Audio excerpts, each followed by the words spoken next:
Cancer whispers before it strikes అని చెప్తున్నారు. అందులో ఎంతవరకు నిజం ఉంది, specially with regard to women health? Most of the cancers డెఫినెట్గా వార్నింగ్ సైన్స్ ఇస్తాయండి. అందులో ముఖ్యమైనది ovarian cancer. It's silent killer. విమెన్లో రెగ్యులర్గా వినేది 250,000 new breast cancer patients per annum India now on, especially married విమెన్లో. నెయిల్ పాలిష్ వేసుకుంటే క్యాన్సర్ వస్తుంది, ఎయిర్ ఫ్రైయర్స్ వాడితే క్యాన్సర్ వస్తుంది, మీరు హెయిర్ స్ట్రైట్నర్స్ వాడతారు, వాటి వల్ల క్యాన్సర్ వస్తుంది.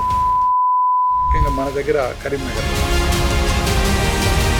మన దేశంలో క్యాన్సర్ ఇన్సిడెన్స్. బట్ జెనెటిక్స్లో ఆల్రెడీ క్యాన్సర్స్ ఉన్న వాళ్ళు,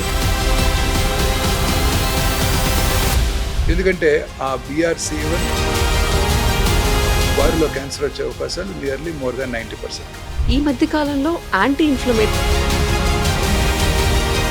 అలాగే క్యాన్సర్స్ అన్ని రకాల డిసీజెస్కి మూల కారణం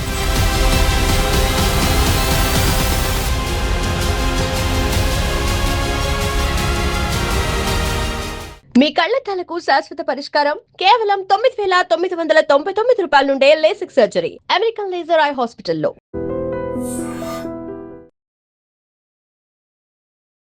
క్యాన్సర్ అన్న పేరు వినగానే మనందరికీ వణుకొస్తూ ఉంటుంది. మరి ఆ క్యాన్సర్ని అసలు నివారించే మార్గాలు ఉన్నాయా లేవా, ఈ మధ్య కాలంలో వస్తున్న టెక్నాలజీ మనల్ని నిజంగా కాపాడగలుగుతుందా లేదా, ఇలాంటి మరెన్నో విశేషాలు ఈ రోజు మనం డాక్టర్ మోహన్ వంశీ గారితో మాట్లాడి తెలుసుకుందాం. Welcome to I dream. నేను మీ కాశీ అన్నపూర్ణ. నమస్కారం డాక్టర్ గారు. నమస్తే అండి. ఎలా ఉన్నారు? గుడ్. గుడ్. ఓకే, ఇప్పుడు before we go specially into women's cancers, ఈరోజు మన ప్రత్యేకమైన టాపిక్లో cancer whispers before it strikes అని చెప్తున్నారు. మరి అందులో ఎంతవరకు నిజం ఉంది, specially with regard to women health? Most of the cancers డెఫినెట్గా వార్నింగ్ సైన్స్ ఇస్తాయండి. కానీ అవన్నీ కూడా మన జనరల్ సైన్స్ లానే ఉంటాయి. అంటే కామన్ కోల్డ్కి ఎలా ఉంటుందో కొన్ని సిమ్టమ్స్, దగ్గు, కాఫు, అలాంటివి లంగ్ క్యాన్సర్లో కూడా ఉంటుంటాయి. అలాగే మెన్స్ట్రల్ డిస్టర్బెన్సెస్ కామన్గా చాలా మంది స్త్రీల్లో చూస్తుంటాం, అలాంటివి క్యాన్సర్ పేషెంట్లో కూడా ఉంటాయి. సో ఏదైనా డిస్టర్బెన్స్ అంటే ఎనీథింగ్ ఫ్రమ్ నార్మల్, అబ్నార్మల్ ఏమున్నా కూడా అశ్రద్ధ చేయకూడదు. అంటే మామూలుగా ఒక ఇండివిజువల్కి రెగ్యులర్గా మెన్స్ట్రల్ సైకిల్స్ వస్తున్నాయి, వారికి సడన్గా ఇంటర్మెన్స్ట్రల్ బ్లీడింగ్ కనపడింది, లేదా పోస్ట్ కాయిటల్ బ్లీడింగ్ కనపడింది, లేదా పీరియడ్స్ టైంలో హెవీ ఫ్లో ఉంటుంది, అశ్రద్ధ చేయకుండా వారి లేడీ డాక్టర్ని కలవటం చాలా ఇంపార్టెంట్. అంటే ఏ సిమ్టమ్ని కూడా అశ్రద్ధ చేయకూడదు. అన్ని సిమ్టమ్స్ క్యాన్సర్నే సూచించడం కాదు, బట్ ఏ సిమ్టమ్ అయినా కూడా క్యాన్సర్ సిమ్టమ్స్ని మిమిక్ చేయవచ్చు. సో చాలాసార్లు ఈ సటిల్ సిమ్టమ్స్ని అశ్రద్ధ చేస్తుంటారు. చాలాసార్లు చూస్తుంటాం కూడా, ఇది మోషన్లో బ్లడ్ పడుతుంది, మోషన్లో బ్లడ్ పడుతుంది కదా అని చెప్పి డాక్టర్ దగ్గరికి వెళ్తారు. వారు అప్పుడు చూస్తారు చిన్న హిమరాయిడ్స్ ఏదో ఉన్నాయి, పైల్స్ అంటారు కదా, వాటికి ట్రీట్మెంట్ ఇస్తారు, తగ్గిపోతుంది. మళ్ళీ నెక్స్ట్ ఇయర్ అలానే స్టార్ట్ అవుతుంది. లాస్ట్ టైం డాక్టర్ దగ్గరికి వెళ్ళాము, చాలా ఖర్చు పెట్టాము, పైల్సే అన్నారు, చిన్న ఏదో ట్రీట్మెంట్ ఇచ్చారు, ఇప్పుడు కూడా అదే ఉంటుందిలే అని అశ్రద్ధ చేస్తారు. That's how we miss. అంటే ఇవి ఒక ఖచ్చితంగా ఇవి సిమ్టమ్స్ అని ఉండవు, అవి మనం ఎప్పుడు కూడా అశ్రద్ధ చేయకూడదు. సో మన శరీరంలో వచ్చే ఎటువంటి మార్పును కూడా అశ్రద్ధ చేయకూడదు. కొన్ని మీరు అన్నట్టు అసలు సిమ్టమ్సే కలిగించవు, డైరెక్ట్ స్టేజ్ 3 స్టేజ్కి వెళ్ళిపోతాయి. అందులో ముఖ్యమైనది ovarian cancer. It's silent killer. పొట్టలో పెరుగుతూ ఉంటుంది, ఎటువంటి సిమ్టమ్స్ ఉండవు. మీకు చివరి స్టేజ్లో వాటర్ వచ్చేసి పొట్ట బాగా ఉబ్బిపోయినప్పుడు అప్పుడు డాక్టర్ దగ్గరికి వస్తారు. చాలా మంది వాటర్ వచ్చినప్పుడు కూడా, పొట్ట పెరుగుతున్నప్పుడు కూడా నేను లావ్ అయ్యాను, నా పొట్ట పెరుగుతోందని చెప్పి KBRకి వెళ్ళి జాగింగ్ కూడా చేస్తుంటారు. అంటే అంత ఫిట్ గా ఉంటారు. I've seen several patients of mine. Then how do we prevent this? Especially ఈ ఏజ్లో ఉన్న లైఫ్ స్టైల్లో మీరు చెప్పినట్టుగా PMS కానివ్వండి, ఫైబ్రాయిడ్స్ కానివ్వండి, సిస్ట్స్ కానివ్వండి, missing periods is so common that we tend to think that it's very normal. yes. So అలాంటివి రిపిటేటివ్గా అవుతున్నట్టయితే అశ్రద్ధ చేయకూడదు. సో క్యాన్సర్ అని మేకింగ్ షూర్ కంటే క్యాన్సర్ కాదు అని. ఎగ్జాక్ట్లీ. ఈ సిమ్టమ్స్ ఉన్నప్పుడు మీ దగ్గరలో ఉన్న మీ ఫ్యామిలీ ఫిజిషియన్, మీ లేడీ డాక్టర్నో, ఆంకాలజిస్ట్ దగ్గరికి వెళ్ళక్కర్లేదు, మీ లేడీ డాక్టర్నో సంప్రదించి ఇది క్యాన్సర్ కాదు అని నిర్ధారణ చేసుకోవడం చాలా ముఖ్యం. Absolutely right. క్యాన్సర్ కాదు అని నిర్ధారణ చేసుకోవడం చాలా more important. Very correct. So ఇప్పుడు now going in to the main topic, అసలు విమెన్ లో రెగ్యులర్ గా వినేది breast cancer, the most common. And then comes ovarian cancer. ఇవి కాకుండా ఇంకేం వచ్చే అవకాశం ఉంటుంది? So breast cancer is the commonest cancer.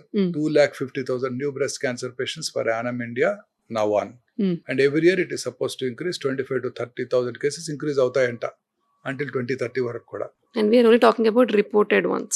Reported ones. Yeah. Cancer is not a under reported cancer. Actually cancer is not a notifiable disease till date, but of late recently క్యాన్సర్ని notifiable disease చేశారు. మనం cancer diagnose చేసిన వెంటనే మనం ఇప్పుడు notify చేయాల్సి ఉంటుంది government అథారిటీస్కి, so that వాళ్ళకి అక్యురేట్ స్టాటిస్టిక్స్ దొరుకుతాయి. తద్వారా వాళ్ళు ఫర్దర్ ఫ్యూచర్ లో ప్లానింగ్ చేయగలుగుతారు. ఈ ఏరియాలో క్యాన్సర్ ఎక్కువగా ఉంటుంది, ఈ ఏరియాలో క్యాన్సర్ ఇన్సిడెన్స్ తక్కువగా ఉంటుంది, లేకపోతే ఈ క్యాన్సర్స్ ఎక్కువగా ఉంటున్నాయి. తద్వారా ఫ్యూచర్ ప్రివెంటివ్ మెజర్స్ తీసుకోవడానికి ఇది యూస్ఫుల్ గా ఉంటుంది. అలాగే ఎక్కడ ట్రీట్మెంట్ ఫెసిలిటీస్ ఇన్అడిక్వేట్ గా ఉన్నాయో ఐడెంటిఫై చేయడానికి కూడా అవకాశం ఏర్పడుతుంది. So 2,50,000 new cancer patients. దాని తర్వాత గర్భసంచి క్యాన్సర్. గర్భసంచి క్యాన్సర్ ఇన్సిడెన్స్ చాలా ఎక్కువగా ఉండేది ఇంతకుముందు, క్రమంగా తగ్గిపోతుంది. మన సోషియో ఎకనామిక్ స్టేటస్ ఇంప్రూవ్ అవుతున్న కొద్ది గర్భసంచి క్యాన్సర్ ఇన్సిడెన్స్ తగ్గుతుంది. అలాగే ఇప్పుడు చాలా మందిలో అవేర్నెస్ కూడా ఉంది. తద్వారా ముందుగానే చెక్ చేయించుకుంటున్నారు, పాప్స్మియర్ చేయించుకుంటున్నారు, సిమ్టమ్స్ ఉంటే డాక్టర్ దగ్గరికి వెళ్తున్నారు, ట్రీట్మెంట్ తీసుకుంటున్నారు, ఎర్లీ స్టేజ్లోనే గుర్తిస్తున్నారు. అలాగనే గర్భసంచి క్యాన్సర్లో ఒక చాలా ఇంపార్టెంట్ ఫేజ్ ఉంది, అదే ప్రీ క్యాన్సరస్ ఫేజ్. మిగతా ఏ క్యాన్సర్లోనూ లేదు బాడీలో. ప్రీ క్యాన్సరస్ ఫేజ్ అంటే క్యాన్సర్ రాకముందే క్యాన్సర్ వచ్చే సూచనలు ఉంటాయి. Long pre cancerous phase that to. So ఈజీగా మనం క్యాన్సర్ రాకముందే గుర్తించి తగు చర్యలు కనుక తీసుకున్నట్టయితే క్యాన్సర్ రాకుండా చేయవచ్చు. సో మిగతా క్యాన్సర్ స్క్రీనింగ్ కి గర్భసంచి క్యాన్సర్ స్క్రీనింగ్ కి చాలా వ్యత్యాసం ఉంది. అదేంటంటే మిగతా క్యాన్సర్ లో క్యాన్సర్ స్క్రీనింగ్ చేసుకోవడం ద్వారా క్యాన్సర్ ని అర్లీగా గుర్తించవచ్చు. ఇక్కడ క్యాన్సర్ ని ప్రివెంట్ చేయవచ్చు. Very rare for allopathy. Yes, రాకుండా చేసుకోవచ్చు. ఎలా? ఆ లాంగ్ ప్రీ క్యాన్సరస్ ఫేజ్ లో కనుక గుర్తించి మనం సర్జరీ కానీ చేయించుకున్నట్టయితే పూర్తిగా క్యాన్సర్ రాకముందే క్యాన్సర్ ని నివారించేసాం. ఓకే.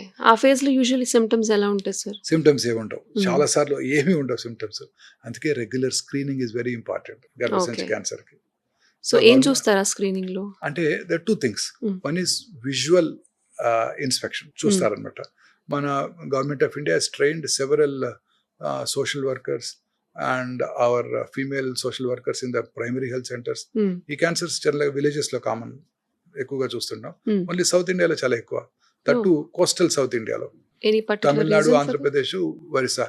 ఈ హ్యూమిడ్ ఎన్విరాన్మెంట్ లో ఈ హ్యూమన్ పాపిలోమాటస్ వైరస్ త్వరితగతంగా వ్యాప్తి చెంది ఈ క్యాన్సర్ ని కలిగిస్తుంది. గర్భసంచి క్యాన్సర్ ఒక సింపుల్ ఫ్యాక్ట్ ఏంటంటే కాజ్ అండ్ ఎఫెక్ట్. ఈ human papillomatous virus infection regular గా ఉండటం వల్ల క్యాన్సర్ వస్తుంది అని సైంటిస్టులు నిర్ధారించారు. దానికి వ్యాక్సిన్ కూడా కనుక్కున్నారు. ఈ human papillomatous virus is a very intelligent virus. Normal గా ఇప్పుడు మీకు కరోనా వైరస్ ఇన్ఫెక్షన్ వచ్చింది అనుకోండి, అందరికీ వచ్చింది. మనందరికి వచ్చినప్పుడు ఏమవుతుంది, మన బాడీలో యాంటీబాడీస్ డెవలప్ అవుతాయి. మళ్ళీ సెకండ్ ఇన్ఫెక్షన్ రాకుండా వచ్చినప్పుడు అది ప్రివెంట్ చేస్తుంది చాలా సార్లు.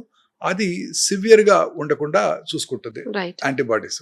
కానీ ఈ హ్యూమన్ పాపిలోమాటస్ వైరస్ ఇన్ఫెక్షన్ వచ్చినప్పుడు యాంటీబాడీస్ డెవలప్ అవ్వవు. ఎందుకంటే this virus lies inside the cell. Cell లోపల ఉంటుంది. మన body immune mechanisms T cells, B cells కి చిక్కదు. తద్వారా యాంటీబాడీస్ డెవలప్ అవ్వవు. సో తద్వారా రిపీటెడ్ ఇన్ఫెక్షన్స్ వచ్చినప్పుడు పిల్లల్లో, ఎస్పెషల్లీ మ్యారీడ్ విమెన్ లో, అది క్యాన్సర్ కి దారితీస్తుంది. మరి అసలు యాంటీబాడీస్ డెవలప్ అవ్వకపోతే వ్యాక్సిన్ ఎలా ఇస్తున్నారు? వ్యాక్సిన్ కనుక ఇచ్చినట్టయితే యాంటీబాడీస్ డెవలప్ అవుతాయి. వ్యాక్సిన్ ఇచ్చినట్టయితే యాంటీబాడీస్ డెవలప్ అవుతాయి. దానికి హ్యూమన్ పాపిలోమాటస్ వైరస్ వ్యాక్సిన్ ఉంది. Recent government of India launch చేసింది మన ఇండియన్ వర్షన్ తో. సో 14 years ఓల్డ్ గర్ల్స్ అందరికి కూడా ఫ్రీగా వ్యాక్సిన్ ఇవ్వడం జరుగుతుంది. సో 10 to 12 years వయసులోనే ఒక డోస్ కనుక ఇచ్చినట్టయితే it prevents this cancer for the rest of the life. Mostly like any other vaccine. We really don't know. Maybe 10 years తర్వాత స్టడీస్ జరుగుతున్నాయి. ఈ ఇమ్యూనిటీ 10 years తర్వాత కూడా ఉంటుందా, ఎంతకాలం ఉంటుంది, లేకపోతే ఇంకో బూస్టర్ డోస్ ఏమైనా కావాలా 10 years తర్వాత, 7 years తర్వాత, 20 years తర్వాత, అది కూడా ఇప్పుడు నిర్ణయించబడుతుంది. ఈ vaccine is a very important step. మన స్మాల్ పాక్స్ ని, పోలియోని మన దేశంలో ఎట్లా ఎరాడికేట్ చేసామో అట్లా ఈ గర్భసంచి ముఖద్వార క్యాన్సర్ ని ఎరాడికేట్ చేయగలం. సో విత్ ఎక్స్పీరియన్స్ ఈ లేడీ డాక్టర్స్ అందరూ కూడా అందరికి ట్రైనింగ్ ఇస్తున్నారు, వాళ్ళందరికి తెలియజేస్తున్నారు, వాళ్ళందరూ కూడా పాప్స్మియర్ చేస్తున్నారు. తద్వారా ముందుగా ఈ క్యాన్సర్ ని గుర్తిస్తున్నారు. అదే క్యాన్సర్ ప్రీ క్యాన్సరస్ ఫేజ్ లోనే గుర్తిస్తున్నారు, వైద్యం చేస్తారు మన గైనకాలజిస్టులు అందరూ కూడా. తద్వారా ఈ క్యాన్సర్ ఇన్సిడెన్స్ బాగా తగ్గిపోయింది. ఇప్పుడు it was once upon A time it was very high, now it has come down దీంతో. వెరస్ ఈ బ్రెస్ట్ క్యాన్సర్ ఇన్సిడెన్స్ ర్యాపిడ్ గా పెరిగిపోతుంది. ఇక తర్వాత మూడోది ఒవేరియన్ క్యాన్సర్, గర్భసంచి బాడీ క్యాన్సర్స్. ఇదేమో గర్భసంచి ముఖద్వార cancer, cervix cancer. Body cancers కూడా చాలా కామన్ గా చూస్తున్నాం ఇప్పుడు. వాటి ఇన్సిడెన్స్ కూడా బాగా పెరిగిపోతుంది. అవి జనరల్ గా people belonging to higher socio economic strata, rich women లోను, ఒబీస్ ఉమెన్ లోను, తర్వాత diabetics, hypertensives, those smoke and alcohol వాళ్ళలో ఇది ఎక్కువగా చూస్తుంటాం. Okay. So these are the three commonest cancers. ఇవే కాకుండా వెజైనల్ క్యాన్సర్స్, వల్వల్ క్యాన్సర్స్, అంటే వల్వ అంటే ఎక్స్టర్నల్ జెనిటేలియా వచ్చే క్యాన్సర్స్, ఇవన్నీ కూడా కామన్ గా చూస్తుంటాం. మహిళల్లో ఇవే కాకుండా మిగతా అన్ని క్యాన్సర్స్ కూడా కామనే. Lung, oral cancers, lung cancer incidence కొంచెం తక్కువ. భారతీయ స్త్రీలు స్మోక్ చేయరు కదా, తక్కువ, చాలా అసలు చేయరు, 99.999%. అందువల్ల లంగ్ క్యాన్సర్ ఇన్సిడెన్స్ భారతదేశంలోని స్త్రీలలో తక్కువ. అలా అని చెప్పి స్త్రీలలో రాదు అని కాదు. కరెక్ట్. 12 ఏళ్ల స్మోక్ చేయని ఆడపిల్ల కూడా క్యాన్సర్ చూసాను. 12 సంవత్సరాలే. వాళ్ళ తండ్రి గారు కూడా స్మోక్ చేయలేదు, అంటే షీ వాజ్ అంటే ప్యాసివ్ స్మోకర్ టూ. సో ఇలా చూస్తుంటాం. అలాగే ఓరల్ క్యాన్సర్స్, కొన్ని ప్రాంతాల్లో, దేశంలో కొన్ని ప్రాంతాల్లో లేడీస్ టొబాకో చూ చేస్తుంటారు. ముఖ్యంగా మన దగ్గర కరీంనగర్ లో వాళ్ళు అక్కడ చిన్నగా కుటీర పరిశ్రమ లాగా బీడీలు చుడుతుంటారు ఫర్ ఎక్స్ట్రా ఇన్కమ్. ఆ బీడీలు చుట్టినప్పుడు ఒక నోట్లో పెట్టుకుంటారు. అది అలవాటైపోతుంది. ఏమిటి అన్న తెలుసుకుందాం దీంతో, అది అలవాటైపోతుంది. చాలా కామన్ గా చూస్తుంటాం. సో అలాగే ఇంకా మిగతా చోట్ల కూడా, శ్రీకాకుళం జిల్లాలో సిగార్ స్మోక్ చేస్తారు. అంటే అక్కడ స్త్రీలు కొంతమంది లోపల పెట్టి, లైటెడ్ అండ్ లోపల పెట్టి చేస్తుంటారు. వాళ్ళలో అంగటి మీద వచ్చే క్యాన్సర్స్ చాలా కామన్. ఇట్లా అన్ని రకాల క్యాన్సర్స్ స్త్రీలలో కూడా, గ్యాస్ట్రిక్ క్యాన్సర్, కోలన్ క్యాన్సర్ అని చూస్తుంటాం. బట్ ఇవి these are special to women. As a cancer specialist, ఇన్ని ఇయర్స్ ఆఫ్ ఎక్స్పీరియన్స్ తర్వాత, ఇన్ని లాక్స్ ఆఫ్ పేషెంట్స్ చూసిన తర్వాత, ఆడవాళ్లలో ఇవి చేయకపోతే మనం ప్రివెంట్ చేయగలమే, ముఖ్యంగా ఆడపిల్లలు. Because this cancers almost define your life. Cancer వచ్చిందంటే ఒకసారి ఎంత అడ్వాన్స్డ్ ట్రీట్మెంట్స్ ఉన్నా కూడా ఇట్స్ వెరీ థ్రెటనింగ్. సో మీకేం అనిపిస్తూ ఉంటుంది? What can be changed, or as a specialist what will you advise for the young girls? There is nothing they can do. Cancer incidence rapid గా పెరిగిపోతుంది భారతదేశంలో. India's population 1.5455 billion. మన దేశంలో on an average 1.5 million, అంటే 15 లక్షల కొత్త cancer cases కనుగొనబడుతున్నాయి. It's almost like BP sugar. ఒక 10 years తర్వాత బీపీ షుగర్ ఎంత కామన్ చాలా తక్కువ, అండర్ రిపోర్టెడ్. ఉదాహరణకి చైనాస్ పాపులేషన్ ఎంతండి? మనకన్నా ఒక 200,000-300,000 తక్కువ. So China's population is about 1.52 billion. చైనాలో క్యాన్సర్ పేషెంట్ సంఖ్య ఎంతో తెలుసా? అంటే సంవత్సరానికి కొత్త కేసులు ఎన్ని ఉంటాయో తెలుసా చైనాలో? 4.5 మిలియన్. అంటే మనకన్నా 3 రెట్లు ఎక్కువ. చైనీస్ పాపులేషన్ మనకన్నా హెల్దీ డైట్ తింటారు, మనకన్నా హెల్దీగా ఉంటారు, వాళ్ళ లాంజివిటీ ఎక్కువ. అయినా కానీ వాళ్ళలో క్యాన్సర్ ఎక్కువ ఉంది. కారణం ఏంటి? మన దేశంలో under report. United states population 330 million. వాళ్ళలో క్యాన్సర్ ఇన్సిడెన్స్ ఎంతో తెలుసా? 2 మిలియన్. 20 లక్షల కొత్త క్యాన్సర్ పేషెంట్లు ప్రతి సంవత్సరం. మన దేశంలో 1.5 అంటే ఎలా నమ్ముతాం మనం? నమ్మలేం.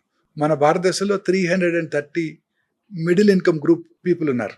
అంటే మన ఇండియాస్ మిడిల్ క్లాసే 330 మిలియన్.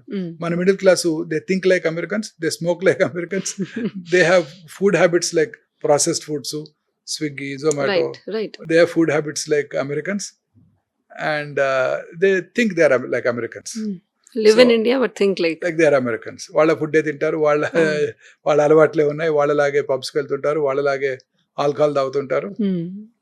మన ట్రెడిషనల్ ఇండియన్స్ లాగా కాకుండా. మరి ఇండియాలో మన మిడిల్ క్లాస్ పాపులేషన్ ఇంత ఉండగా, ఒక అమెరికా మనలో ఉండగా, మనం క్యాన్సర్ ఇన్సిడెన్స్ ఎంత తక్కువ ఎలా ఉంటుంది? ఉండదు.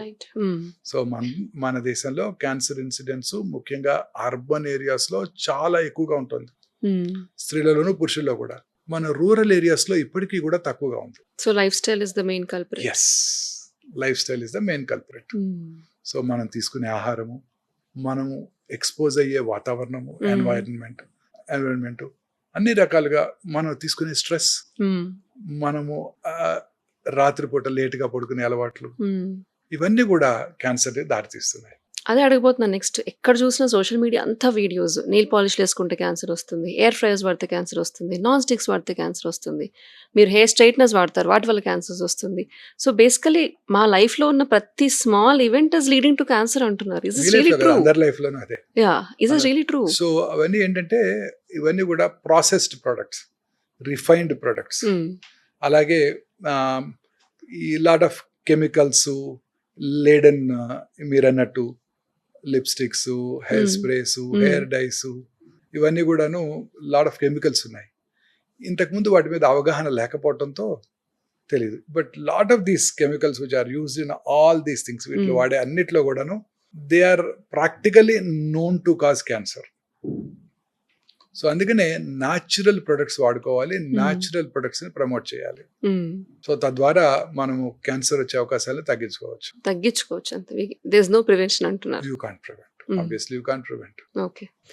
క్యాన్సర్ రావడానికి సైంటిస్టులు 2 రకాల కారణాలు ఐడెంటిఫై చేశారు. ఒకటి జెనెటిక్ ఫ్యాక్టర్స్, రెండోది ఎన్వైరన్మెంటల్ ఫ్యాక్టర్స్. ఎన్వైరన్మెంట్ ఫ్యాక్టర్స్ లో మనం both of us are not in our control. Genetic factors obviously not in our control. ఎందుకంటే అవి మనకు తెలియదు. మన బాడీలో approximately scientist have identified about Watson and creek, they have unveiled DNA map చేశారు వాళ్ళు. about 21,000 proton coding genes, equally good number of non-proton coding genes ని identify చేశారు. అందులో scientist have identified about 500 to 600 oncogenes, అంటే cancer కారక జన్యువులు. ఈ cancer కారక జన్యువుల్లో వచ్చే మ్యూటేషన్సే క్యాన్సర్ కు దారి తీస్తాయని సైంటిస్టులు అందరూ కూడా గట్టిగా నమ్ముతున్నారు. సో మన బాడీలో ఉండే ఈ ఆంకోజెన్స్, మీలోను నాలోను ఆంకోజెన్స్ ఉంటాయి. వాటిలో ఉండే మ్యూటేషన్స్ వలన క్యాన్సర్ వస్తుంది. ఆ మ్యూటేషన్స్ కూడా మన బాడీలో జరుగుతూనే ఉంటాయి, కానీ మన బాడీకి ఉన్న ఇమ్యూనిటీ ఆ మ్యూటేషన్స్ ని నల్లిఫై చేస్తుంది, తద్వారా క్యాన్సర్ రాకుండా చేస్తుంది. మన ఇమ్యూనిటీ ఎప్పుడైతే తగ్గుతుందో అప్పుడు ఆ mutations take upper hand and cause cancer. So the only way to continuous process ఇది. మ్యూటేషన్స్ జరుగుతూ ఉంటాయి ఆంకోజెన్స్ లో, ఆ మ్యూటేషన్స్ ని మన బాడీ డిస్ట్రాయ్ చేస్తుంటుంది. మన బాడీ ఫెయిల్ అయినప్పుడు క్యాన్సర్ వచ్చేస్తుంది. సో అంటే మన ఇమ్యూనిటీని పెంచుకోవాలి. మన ఇమ్యూనిటీ ఎలా పెరుగుతుంది చెప్పండి? Life style, eating good food habits. Very good. అన్నిటికన్నా మోస్ట్ ఇంపార్టెంట్ ఏంటో తెలుసా అండి? మనము సంతోషంగా ఉండటం.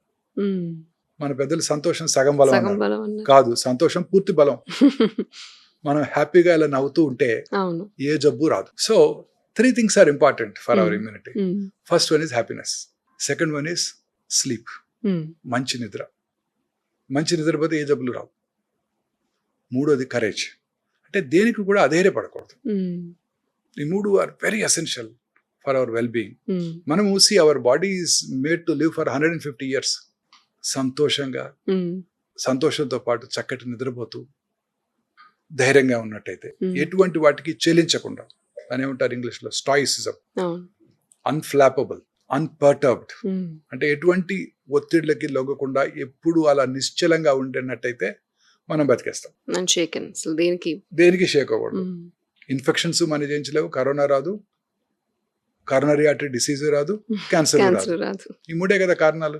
ఈ 3 సీల్కి ఆసి, కరేజ్, ధైర్యంగా ఉండటం, ఈ 3 ఉన్నట్టయితే ఏ జబ్బులు రావు. సో మన ఇమ్యూనిటీకి మూల కారణం ఇదే. వీటితో పాటు మనం తినే ఆహారం, మనం ఉండే ఎన్వైరన్మెంట్, ఈ పొల్యూషన్ లేనటువంటి ఎన్వైరన్మెంట్. చాలా సిటీస్ లో ఇప్పుడు చాలా పొల్యూషన్. ఉదాహరణకి మన రాష్ట్రంలో చూసినట్టయితే Ramagundam, open cast mines, thermal power plant, on top of it fertilizer plant కొత్తగా. Heavily polluted town. చాలా ఎక్కువగా చూస్తున్నాం. So even the most healthiest habits ఉన్నా కూడా అలాంటి ఎన్వైరన్మెంట్ లో ఉన్నట్టయితే they disturb our body. Right. So ఇప్పుడు మీరు చెప్పినట్టుగా ఈ ఎన్వైరన్మెంట్ అయితే మనం కంట్రోల్ చేయలేము, బట్ జెనెటిక్స్ లో ఆల్రెడీ క్యాన్సర్స్ ఉన్న వాళ్ళు, వాళ్ళ పేరెంట్స్ కు, ఫ్యామిలీ ట్రీలో ఉన్న వాళ్ళు, do you think taking special precautions would nullify cancer? True. మీరు మిస్ అంజలినా జోలీ గురించి వినే ఉంటారు. వారి తల్లి గారికి ట్రిపుల్-నెగటివ్ బ్రెస్ట్ క్యాన్సర్ ఉండేది. ఓకే. అందువల్ల వారు BRCA1 BRCA2 టెస్టింగ్ చేయించుకొని 2011 లో when she was 31 she got bilateral mastectomy done and reconstruction కూడా చేయించేసుకున్నారు. బైలేటరల్ ఓవరెక్టమీ, అంటే ఓవరీస్ కూడా తీసేసుకున్నారు. ఎందుకంటే ఆ BRCA1 BRCA2 జీన్ 2 గనక ఉన్నట్టయితే, మ్యూటేషన్స్ గనక ఉన్నట్టయితే వారిలో క్యాన్సర్ వచ్చే అవకాశాలు నియర్లీ more than 90%. సో ముందుగా అది తీయించేసుకోవడం ద్వారా రిస్క్ రిడక్షన్ సర్జరీ అంటారు. అంటే రిస్క్ రిడక్షన్ సర్జరీ అంటే ఆ రిస్క్ లేకుండా చేసుకోవడం అనమాట. అసలు రాకుండానే తీసేయడం ద్వారా క్యాన్సర్ని ప్రివెంట్ చేయగలం. ఓకే. అలానే ఫెమిలియల్ ఎడెనోమెటోసిస్ పాలిపోసిస్ కోలి అని ఉంది, FAP జీన్ ఉంది. ఆ జీన్ ఉన్న వాళ్ళలో కోలన్ క్యాన్సర్ వచ్చే అవకాశాలు 100%. సో 20-30 ఏళ్ళు రాగానే ఆ జీన్ కనుక ఉన్నట్టయితే కంప్లీట్ టోటల్ ప్రాక్టోకొలెక్టమీ చేయించుకోవటం ద్వారా ఆ క్యాన్సర్ రాకుండా చేసుకోవచ్చు. అలాగే రెడ్ జీన్ అని ఇంకోటి ఉంది, అది ఒక rare cancer, medullary cancer thyroid, అది కూడా ఫ్యామిలీస్ ద్వారా అవుతుంటుంది. సో ఆ రెడ్ జీన్ ఉన్న వాళ్ళలో చిన్నప్పుడే 2 లోబ్స్ ఆఫ్ థైరాయిడ్ ని తీయించేసుకొని టాబ్లెట్ వాడుకున్నట్టయితే వాళ్ళలో ఈ క్యాన్సర్ రాకుండా చేసుకోవచ్చు. అంటే ఇవి రేర్ థింగ్స్, ఇలాంటి హెరిడిటరీ మేనిఫెస్టేషన్స్ ఉన్నప్పుడు క్యాన్సర్ రాకుండా చేసుకోవచ్చు. మిగతా వాళ్ళకి క్యాన్సర్ వచ్చే సూచనలు ఉన్నట్టు జెనెటిక్ టెస్ట్ చేయించుకొని క్యాన్సర్ వచ్చే సూచనలు కనుక ఉన్నట్టయితే ఆ క్యాన్సర్, ఇప్పుడు ఉదాహరణ కోలన్ క్యాన్సర్ వచ్చే అవకాశాలు ఎక్కువ ఉన్నాయి అనుకున్నా ఉంటాయి, వాళ్ళు రెగ్యులర్ గా స్టూల్ టెస్టింగ్, అలాగే 3 నుంచి 4 ఏళ్ళకి ఒకసారి కొలనోస్కోపీ పరీక్ష ద్వారా క్యాన్సర్ రావడానికి ముందుగా పసిగట్టవచ్చు. ఇప్పుడు మన దేశంలో కూడా జెనెటిక్ టెస్ట్లు అందుబాటులోకి వచ్చాయి. మొన్న మధ్య మీరు ఒక పోడ్కాస్ట్ చూసే ఉంటారు, జెరోదా CEO మిస్టర్ నిఖిల్ కామత్, ఆయన మన ప్రధానమంత్రి శ్రీ నరేంద్ర మోడీ గారితోను, అలాగే మిస్టర్ ఎలాన్ మస్క్ తోను, మిస్టర్ బిల్ గేట్స్ తో కానీ పోడ్కాస్ట్ చేశారు. బిల్ గేట్ పోడ్కాస్ట్ లో ఆయన అడుగుతారు, మీరేం చర్యలు తీసుకుంటారు, మా పిల్లలకి, మా యంగ్ ఆంటర్ప్రినర్స్ కి మీరు ఏం సలహా ఇస్తారు వారి హెల్త్ మెయింటైన్ చేయడానికి అంటే, అప్పుడు చెప్తారు ఆయన, నేను రెగ్యులర్ గా టెస్ట్ చేయించుకుంటాను, ఎవ్రీ ఇయర్ పరీక్షలని చేయించుకుంటుంటాను, అలాగే వైటమిన్స్ కూడా తీసుకుంటుంటాను, సప్లిమెంట్స్ తీసుకుంటాను, ఎందుకంటే దానికి డౌన్ సైడ్ ఏం లేదు. ఇక మూడోది, ఇది ఒకటే మనం కాంకర్ చేయలేకపోయాం ఈ క్యాన్సర్ అనే దాన్ని. ఈ క్యాన్సర్ని ఈ ట్రెడిషనల్ టెస్ట్లు పట్టుకోక ముందుగానే కొన్ని సంవత్సరాల ముందుగానే ఈ క్యాన్సర్ వస్తుంది అనే ప్రిడిక్ట్ చేసే టెస్ట్ నేను ఒకటి చేయించుకుంటున్నాను. అది ఇండియాలో ఇన్సూరెన్స్ కంపెనీలు సపోర్ట్ చేయవు, బట్ మా దేశంలో సపోర్ట్ చేస్తాయని ఆయన నవ్వుతూ చెప్పారు. ఆ టెస్ట్ ఇప్పుడు మనకు అందుబాటులోకి వచ్చింది. ఆ టెస్ట్ చేయించుకోవడం ద్వారా ఈ ప్రతి ఇండివిజువల్కి ఫ్యూచర్లో ఏ రకమైన క్యాన్సర్ వస్తుందో ముందుగానే తెలుసుకోవచ్చు. ముందుగా తెలుసుకున్నట్టయితే రెగ్యులర్గా స్క్రీనింగ్ చేసుకోవచ్చు. ఉదాహరణ కోలన్ క్యాన్సర్ వస్తుంది అనుకుంటే ఇందాక నేను చెప్పిన టెస్ట్లని చేసుకోవటం, బ్రెస్ట్ క్యాన్సర్ వస్తుంది అనుకుంటే రెగ్యులర్గా వారికి పరీక్ష చేసుకోవటం. సింపుల్ టెస్ట్లు ఉన్నాయి, రేడియేషన్ ఎక్స్పోజర్ లేకుండా అల్ట్రాసౌండ్ పరీక్షలు, థర్మో మ్యామోగ్రఫీ, అవసరమైతే సంవత్సరానికి ఒకసారి స్క్రీన్ ఫిల్మ్ మ్యామోగ్రఫీ, ఇంకా డెన్స్ బ్రెస్ట్ డౌట్ఫుల్ గా ఉన్నట్టయితే MR మ్యామోగ్రాము, అవసరమైతే PET MR మ్యామోగ్రాము చేసుకోవడం ద్వారా బ్రెస్ట్ క్యాన్సర్ రావడాన్ని ముందుగా పసిగట్టవచ్చు. వస్తున్న సూచనలు ఉన్నప్పుడే ఆ గడ్డ లాంటిది అనుమానాస్పద ఏరియా ఏమైనా ఉంటే దాన్ని చిన్న సర్జరీ చేసి తీసేయడం ద్వారా క్యాన్సర్ రాకుండా చేసుకోవచ్చు. మొత్తం బ్రెస్ట్ తీయవలసిన అవసరం కూడా లేదు. ఇట్లా ఇతరత్ర అన్ని రకాల క్యాన్సర్స్ కి కూడా లింఫోమాస్ రెగ్యులర్ గా అల్ట్రాసౌండ్ స్క్రీనింగ్ చేసుకోవడం, ఎక్కడైనా నోడ్ వస్తున్నట్టయితే ఆ నోడ్ని బయాప్సీ చేయడం, ఆ ట్యూమర్ ఉన్నట్టయితే అర్లీ స్టేజ్ లో గుర్తించినట్టయితే దాన్ని కూడా క్యూర్ చేయవచ్చు. అట్లా 77 రకాల క్యాన్సర్స్ ని మనం ముందుగా ఇప్పుడు ఐడెంటిఫై చేసుకునే టెక్నాలజీ, అంటే క్యాన్సర్ వచ్చే సూచన ఉన్నట్టయితే ముందుగా తెలుసుకునే టెక్నాలజీ ఇప్పుడు మనకి మన రాష్ట్రంలో, మన హైదరాబాద్ లో అందుబాటులోకి వచ్చింది. జెనెటిక్ టెస్టింగ్ అంటే క్యాన్సర్ స్క్రీనింగ్ టెస్ట్. తద్వారా మనం క్యాన్సర్ రావటాన్ని ముందుగానే పట్టుకోవచ్చు. కానీ రెగ్యులర్ గా స్క్రీనింగ్ చేయించుకుంటూ ఉన్నట్టయితే మనం క్యాన్సర్ ని రాకుండా చేసుకోవచ్చు, లేదా వచ్చిన వెంటనే పట్టుకుని ట్రీట్మెంట్ తీసుకున్నట్టయితే క్యూర్ చేసుకోవడానికి కూడా అవకాశం ఉంటుంది. సో యూజువల్లీ ఇప్పుడు మనం లేడీస్ లో డిస్కస్ చేసుకున్న క్యాన్సర్స్ ఏవైతే ఉన్నాయో అది directly linked to obesity. Most of these cancers you are absolutely right. Breast cancer ఉదాహరణకి ఒబీస్ ఇండివిజువల్స్ లో ఈ క్యాన్సర్ వచ్చే అవకాశాలు చాలా ఎక్కువగా ఉంటాయి. ఒబీస్ ఇండివిజువల్స్ లో బ్రెస్ట్ క్యాన్సర్ వచ్చే అవకాశాలు ఎక్కువగా ఉండటము, అలాగే యూట్రైన్ ఎండోమెట్రియల్ క్యాన్సర్ అవకాశాలు ఎక్కువగా ఉంటాయి, ఓవేరియన్ క్యాన్సర్ వచ్చే అవకాశాలు కూడా ఎక్కువగా ఉంటాయి. గర్భసంచి ముఖద్వార క్యాన్సర్ మాత్రం ఈ విలేజ్ ఎన్వైరన్మెంట్ లో పెరిగిన వాళ్ళకి, people belonging to lower socio economic strata, ఎందుకంటే వారికి సరి అయిన హైజీన్ పాటించకపోయినట్టయితే ఆ వైరల్ ఇన్ఫెక్షన్స్ ఎక్కువగా రావడం జరుగుతూ ఉంటుంది. ఇదే కాకుండా ఈ బ్రెస్ట్ క్యాన్సర్ ఎస్పెషల్లీ ఈ నైట్ టైం పనిచేసే మన వర్కర్స్ అందరికీ కూడా, నైట్ టైం పనిచేస్తుంటారు మన హైదరాబాద్ హైటెక్ సిటీలో అంతా కూడా, రైట్ 12 hours ఉంటాయి, నైట్ షిఫ్ట్ చేస్తుంటారు చాలా మంది, అమెరికన్ టైమింగ్స్, యూరోపియన్ టైమింగ్స్. వాళ్ళలో ఈ న్యాచురల్ స్లీప్ ప్యాటర్న్ దెబ్బతింటుంది. న్యాచురల్ స్లీప్ ప్యాటర్న్ దెబ్బతిన్నప్పుడు వాళ్ళలో ఈ బ్రెస్ట్ క్యాన్సర్, పురుషుల్లో ప్రాస్టేట్ క్యాన్సర్, ఓవేరియన్ క్యాన్సర్ వచ్చే అవకాశాలు, ఎండోమెట్రియల్ క్యాన్సర్ వచ్చే అవకాశాలు ఎక్కువగా ఉంటాయి. ఇప్పుడు మనందరం కూడా అర్లీగా ఇప్పుడు 5:30, 6 అలా ఇంతకుముందు ఓల్డ్ ఇండస్ లో చక్కగా భోజనం చేసేసి, లైట్లు ఉండేవి కావు కదా, ఎలక్ట్రిసిటీ లేదు, వెళ్తున్నప్పుడే భోజనం చేసేసి ఆ తర్వాత చక్కగా 6-7 పడుకొని నిద్రపోతే పొద్దున్న 5-6 లేసేవాళ్ళు. మనకి ఎర్లీగా సన్ డాన్ అవును. అవును. ముందుగానే డస్క్ సర్కాడియన్ రిథమ్‌తో మన బాడీ కూడా సింక్‌లో ఉండేది. ఉండేది, సింక్ లో హ్మ్. ఉండేది. సర్కేడియన్ రిథమ్ లో సింక్ లో లేనప్పుడు ఏమవుతుంది, ఇప్పుడు మీరంతా రాత్రిపూట లేట్ గా పడుకోవటం, హ్మ్. మీతో అందరూ కూడా లేట్ గా పడుకోవడం, అవును. పడుకునే ముందు చాలాసేపు టీవీ స్క్రీన్ తో స్పెండ్ చేయటం, హ్మ్. ఆ తర్వాత పడుకొని ఈ బ్లూ స్క్రీన్ మొబైల్ స్క్రీన్ తో టైం స్పెండ్ చేస్తున్నప్పుడు మన సర్కేడియన్ రిథమ్ డిస్టర్బ్ అయిపోతే ఆ హ్మ్. 1 గంటకో 2 గంటలకు వచ్చే మెలటోనిన్ అనే హార్మోన్ ఉత్పత్తి తగ్గిపోతుంది. హ్మ్. తగ్గిపోయినప్పుడు it has a very strong anti cancer properties. Okay. So అది తగ్గిపోయినప్పుడు ఈ క్యాన్సర్స్ అన్ని వచ్చే అవకాశాలు ఎక్కువగా ఉంటాయి. అందుకే మీరు sleep is the third important thing అని ఎస్, చెప్తున్నారు. హ్మ్. చక్కటి నిద్ర, ప్రశాంతంగా నిద్రపోతే ఏ రకమైన జబ్బులు ఉండవు, రావు. హ్మ్. సో, ఈ క్యాన్సర్ అసలు ఎందుకు ఎక్కువగా వస్తుంది అని అంటే I think this is the best answer. Because yes, అసలు ఈ అన్ని రోజుల్లో రకాల నిద్ర క్యాన్సర్స్. వరకు అసలు ఎవరు నిద్రపోవట్లేదు కదా! చిన్నవాళ్ళ నుంచి పెద్దవాళ్ళ వరకు. Even I though know. Above 50 వాళ్ళకి కూడా ఫోన్స్, సోషల్ మీడియా, రీల్స్ ఇవన్నీ బాగా అలవాటయిపోవడంతో లేట్గా స్లీప్ ప్యాటర్న్స్ లేవటం, అనేవి బాగా డిస్టర్బ్ డిస్టర్బ్ అయిపోయాయి. అయిపోతున్నాయి. హ్మ్. ఈ మధ్య కాలంలో యాంటీ ఇన్‌ఫ్లమేటరీ డైట్ అని చాలా ఎక్కువ పాపులర్ అవుతుంది. వైరల్ అవుతుంది కూడా. అవునండి. సో, యాంటీ ఇన్‌ఫ్లమేటరీ డైట్ తీసుకోవడం వల్ల క్యాన్సర్‌ని ప్రివెంట్ చేసే అవకాశం ఏమైనా ఉంటుందా? అసలు వాట్ ఇప్పుడు ఈస్ యాంటీ మీరు ఇన్‌ఫ్లమేటరీ డైట్? మీ ఫ్యూచర్ లో ఇంకెప్పుడు కూడా ఈ 2 వర్డ్స్ వినబోతున్నారండి. ఓకే. ఒకటి ఇన్ఫ్లమేషన్, హ్మ్. రెండోది gut microbiome. Right. Gut microbiome, ఈ గట్ మైక్రోబియం అనేది మోస్ట్ ఇంపార్టెంట్ థింగ్. హ్మ్. చాలా స్టడీస్ ఏం సూచిస్తున్నాయంటే మీకు బ్రెయిన్ లో వచ్చే రైట్. మెమరీ లాస్ నుంచి అల్జైమర్స్ డిసీజ్ వరకు, హ్మ్. అలాగే పార్కిన్సోనిజం డిసీజ్ వరకు, ఏజింగ్, అలాగే కర్నరీ డిమెన్షియా. ఆర్టరీ డిసీజ్, అలాగే క్యాన్సర్స్, హ్మ్. అన్ని రకాల డిసీజెస్ కి మూల కారణం disturbance in the gut microbiome. ఆ!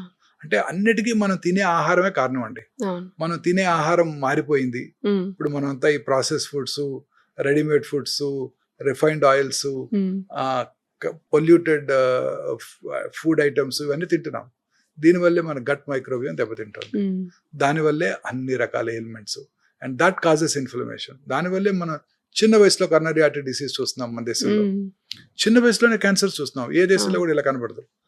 భారతదేశంలో చూసినట్టు 30 ఏళ్ళకి 40 ఏళ్ళకి హార్ట్ అటాక్స్ ఎక్కడా లేవు హ్మ్. ప్రపంచం మొత్తం మీద. ఓన్లీ మన దేశంలో చూస్తారు మన కార్డియాలజిస్టులు. హ్మ్. చాలా ఆర్టికల్స్ కూడా ఉన్నాయి.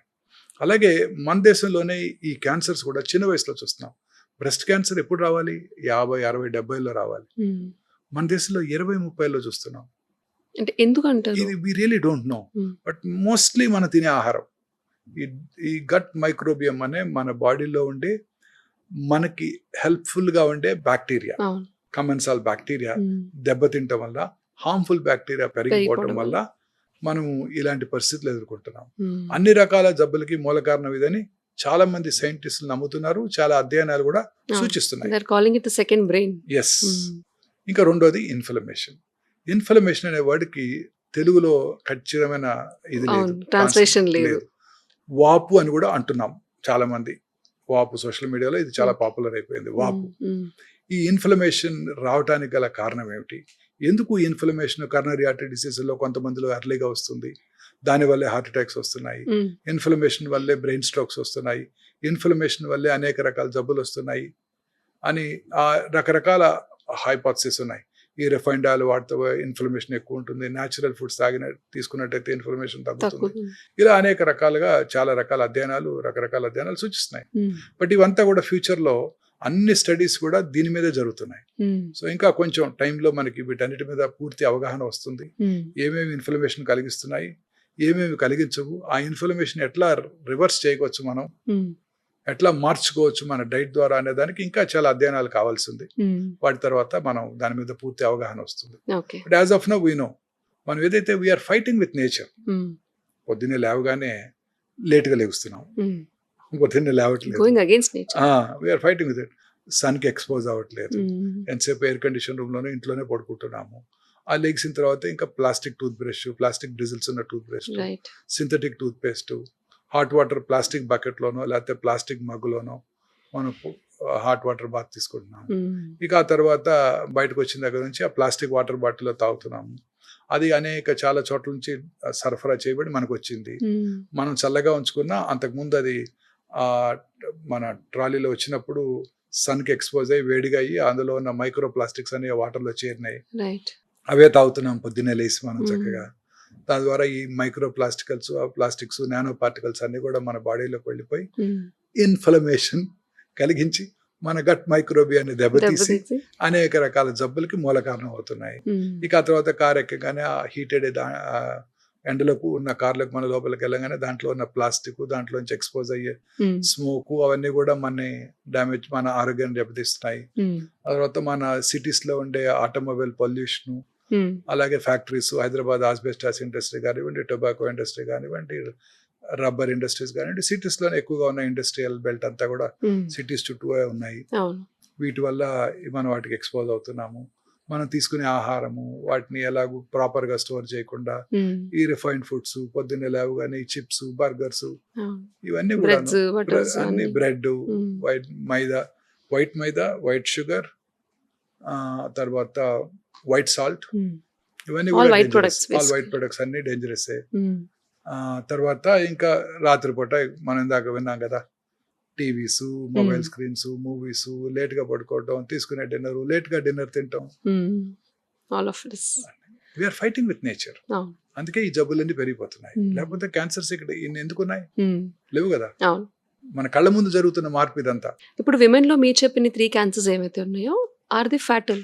డిఫికల్ట్ టు ఆన్సర్, బట్ ఇవన్నీ కూడా అర్లీగా డయాగ్నోస్ చేసినట్టయితే క్యూర్ చేయొచ్చు. ఎస్పెషల్లీ గర్భసంచి ముఖద్వార క్యాన్సర్ అర్లీగా డయాగ్నోస్ చేసినట్టయితే 99% క్యూర్ అయిపోతుంది. కంప్లీట్లీ క్యాన్సర్ క్యూర్ ఫ్రీ అయ్యే అయిపోతుంది. అవకాశం. అలాగే ఓవేరియన్ క్యాన్సర్, కొన్ని రకాల బ్రెస్ట్ క్యాన్సర్స్ అన్ప్రెడిక్టబుల్ బిహేవియర్ ఉంటాయి, అవి మనం చెప్పలేం. కానీ మిగతా అన్ని రకాల క్యాన్సర్స్ కూడా మనం ఎర్లీగా గుర్తించినట్టయితే క్యూర్ చేయడానికి అవకాశం ఉంటుంది. So after all this years of experience, if you have to tell ఈ ఫుడ్స్ తినండి compulsory, not to prevent cancer but just to fresh fruits, vegetables, nuts, seeds, dry fruits, greens, as much as natural food as అన్ని కూడా possible. ఇవన్నీ regular గా ఎక్కువగా consume చేస్తూ, regular గా exercise చేస్తూ, లీన్ బాడీ మాస్ మెయింటైన్ చేస్తూ, అంటే సన్నగా ఉంటూ, దూరాల వాటికి దూరంగా ఉంటూ, చక్కగా ఒత్తిడి లేకుండా సంతోషంగా నిద్రపోయినట్టయితే